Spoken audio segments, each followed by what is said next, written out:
ক্যারে, তুই বলে তোর স্বামীকে ডিভোর্স দিব, তোর স্বামীর সাথে বলে বনিবনা হচ্ছে না, তার মধ্যে তোর বান্ধবীরাও বলে তোকে বলে ছাড়ে দেবার কছে, যে ভালো না লাগলে ছাড়ে দে, তোর চাকরি আছে, তোর চিন্তা কিসের, এগুলা বলে তোকে উল্টা পাল্টা বুঝাছে।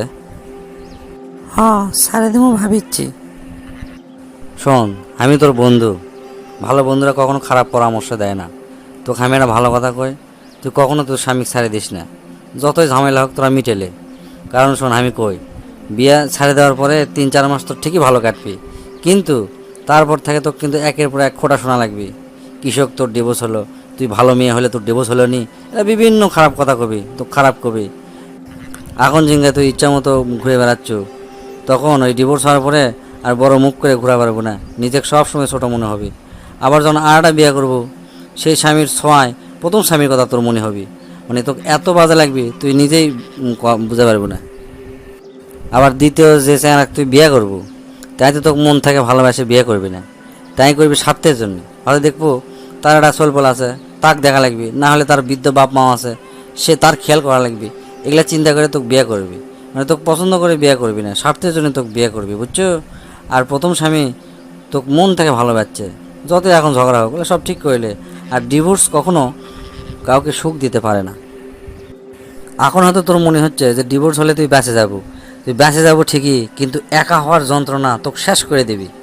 কুটিও ঠিক মতো চলাফেরা করতে পারবো না, সব সময় নিজেকে হীনমন্যতা মনে হবে, বুঝছো? আর মানুষের আলগা পিড়িতে তুই অতিষ্ঠ হয়ে যাবো। আর ইসলামী দৃষ্টিতে যদি ডিভোর্সের কথা তো কই, ইসলামের মধ্যে সবচেয়ে নিকৃষ্ট হালাল হচ্ছে ডিভোর্স। আল্লাহ এটা খুবই অপছন্দ করে, বুঝছো? তুই সুন্দরী, শিক্ষিত, স্বাবলম্বী, মানে চাকরি করিস, এটা নিয়ে যদি তুই অহংকার করিস, আর অহংকারে যদি চিন্তা করিস স্বামী আমাকে একটা কথা কলো আর সেই কথা আমি শুনবো, শুনতে আমার ইগুত লাগতেছে, এই ধরনের মন মানসিকতা তো পাল্টান লাগবে, বুঝছো? মনের মধ্যে কোনো অহংকার নেওয়া যাবে না। একটা কথা মনে রাখিস, তুই হচ্ছে বেটি চল আর তাই হচ্ছে বেটা চল। আল্লাহ পরিবারের কর্তা হিসাবে পাঠাছে, বেটি চলক লয়। শোন, পুরুষরা হচ্ছে বন্য ঘোড়ার মতো, একবার যদি রেগে যায় তাহলে সংসার ভেঙ্গে চুরে চুরমার করে দিবি।